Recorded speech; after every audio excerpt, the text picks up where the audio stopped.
how did you come up with that? And what led you to do all that work and so forth? Well, I mean, in my case, I started from pain, and that's sort of like the qualification. I had so much pain. I felt so inadequate, such a loser.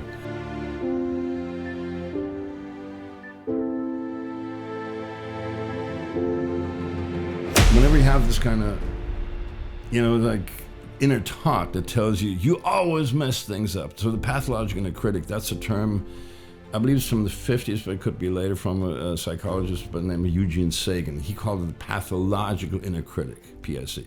Now understand, not all inner critics' voices. It could be somebody who tells you, look, you had 3 beers, you don't need a 4th one.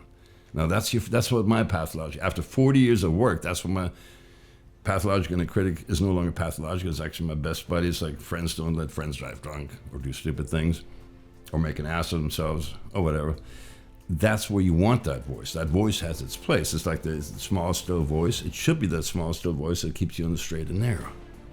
Not on the big, wide road that, the way to hell is paved with good intention. That's what most people end up doing. And that's a slippery slope on the road perilous for sure. It's a road to perdition. But that voice is necessary. Unfortunately, was that Robert Palmer, his song, "You're addicted to love. The lights are on, but you're not home." And he also sings, "Your mind is not your own." You'd like to think you're immune to this stuff. Oh yeah, it's closer to the truth that you can't get enough. And so why do we listen to that inner critic? Well, it usually runs our minds and our self-esteem through a friggin' Cuisinart, right? Which is like a blender. But once in a while, it tends to compare yourself with others. It constantly tells you what you're doing wrong. It magnifies failure and minimizes successes and so forth. It's not your friend, and it's not your own. Some people say, well, it's an actual external thing. Well, that's getting very metaphysical, so I'm not going to go there. Is it an actual? It sometimes feels like almost like a demonic little voice, like paranoid schizophrenic have that little voice. Kill your mother, kill your father, that kind of shit. Well, if that's what your voices tell you, then you might want to seek psychological help. But any other way, you can actually deal with that psychological inner critic. But as long as you don't even become aware of it, this is why we run them through the survey for a week. And what the psychologists have said, Eugene Sagan and so forth, they have said it comes from the forbidding gestures of your parents, especially when they don't differentiate between you and your behavior. Listen to your inner dialogue, listen to, or monologue, or whatever, that inner Hitler that chastises you for everything you do, never lauds you, always compares you. And yes, how does it get us addicted? Well, some psychologists say it's very much like, in the 50s, there was a psychologist by the name of B.F. Skinner, behaviorism. It was conditioned, or operant conditioning, or like positive reinforcement is Pavlov's dog. You give the dog does what you want, or the dolphin, you give it a reward. You do it again, and it becomes a pattern. It becomes a behavior that's now anchored, like Pavlov's dog. Stimulus, response. Negative reinforcement, by the way, is not punishment. Negative reinforcement is you withhold the punishment temporarily. So one thing I want to bring in there, when it's about all that, the inner critic, the way we talk to ourselves.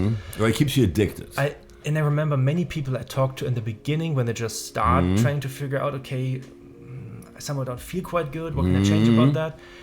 That's your first clue to bad thoughts, by the way. Yeah, but but usually there's just 2 things I always run into when I talk to someone who hasn't really looked at that yet, hasn't really figured out what to do. And it's really, they're not aware of their thoughts at all. Yeah, that's what we do. We make the unconscious conscious, like we're in Chuck Young. Yeah, and then they may be aware that some things they like, others they don't like, but they have no clue what's really going on. They don't see the whole mechanics behind it. No, and it's important to know that, though. Otherwise, know thyself. You need to know yourself. Otherwise, you get caught and then you're a victim. And it can throw you around like a dog or a stuffed animal. And I remember when you did the Feel Different thing for the first time, and you gave me this thing. Younger back then, it was 7 years ago when you developed this whole thing. Yeah, it's 2018, yeah. There was always this one key sentence you brought in that was, you have your emotions, but they're informed by your thoughts. Right. Meaning, however you feel always has a source code of thoughts underneath it. Yeah, it's like the constant, when you see, like you watch the stupid news channels, there's always like the stock prices, and it gives you the code and the symbol and the current, and it goes through. It's constantly running. hundreds of thousands of iterations. That's your thoughts. And then, whenever you feel kind of bad, you usually feel bad about yourself. When you have like a depressed thought or something like that, typically, if you could sort of see the source code, you can make it visual, or you can make it conscious. But typically, you don't know why you're suddenly feeling bad. You feel bad. You feel like I'm a loser. I was useless. Whatever. What I want to do is sharpen the awareness for that. There's actually a source code running underneath. It's like endless lines of code, like in the Matrix, like green shit. Except for you can read it, and you can learn how to read it. It's not. It becomes the Matrix, which you can't read until you become conscious. And it's like, like Ocean's 11. To see the laser traps, you have to throw dry ice into it. And suddenly, oh my God! Oh, if I touched that, I would have set the alarm. Whatever. So it's you realize when you're in danger, when you're thinking dangerous thoughts, dangerous to your self-esteem, to your self-love, to your self-esteem. And I can give an example of that. I remember in 2017-ish, I was starting a new job, and I had a bunch of problems. I had no money, I was in a new city, so I had no friends. And I had no time because I was working all the time. I was pretty much working 2 jobs in some way. At least the amount of work was that much. And I remember being really depressed at that time because I've always, my entire thoughts, which I used exactly that method teaching at the time. And my thoughts were constantly going like, oh damn, I really should be able to go out with friends. I'm young. This is the time to do it, right? I was like 24. But it's the shoulds, all the shoulds and coulds, shoulda, coulda, woulda. And I need hobbies, otherwise I can't really be happy. I don't have money or time for hobbies.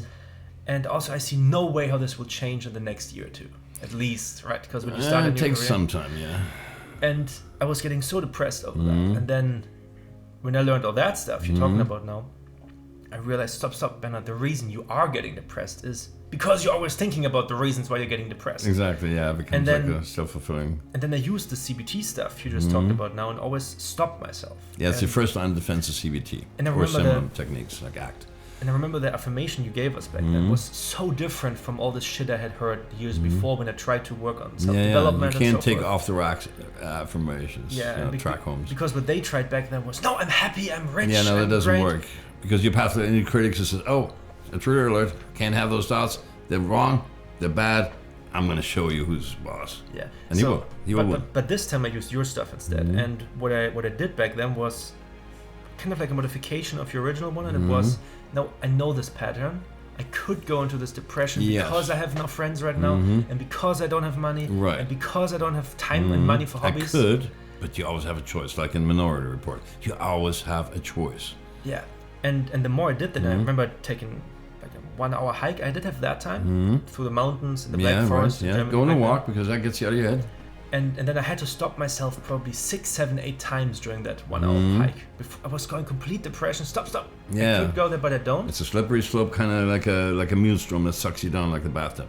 And the interesting thing is, after doing that rigorously, whenever I could, for 30 days, all of a sudden the depression just went away. Yeah. And then that was around maybe October-ish. And after having done it for another 30 days, my law of attraction, some people believe in it, others think it's woo-woo. Kicks in, But all of a sudden my entire energy shifted so much. And then there was Christmas, and one of my old friends from high school came back to my house, talked to me, was like, you're kind of different. We got our friendship back together. Then I got some people from my family coming back. All of a sudden I had friends. The hobbies took a bit longer to come back. Yeah. But that was really the way out of that prison of the mind, that sweater the cat's pulling on kind of thing. Yeah, it's a form of matrix, which it's a prison for your mind or your emotion, your heart, I should say, which you can neither smell, see, or touch.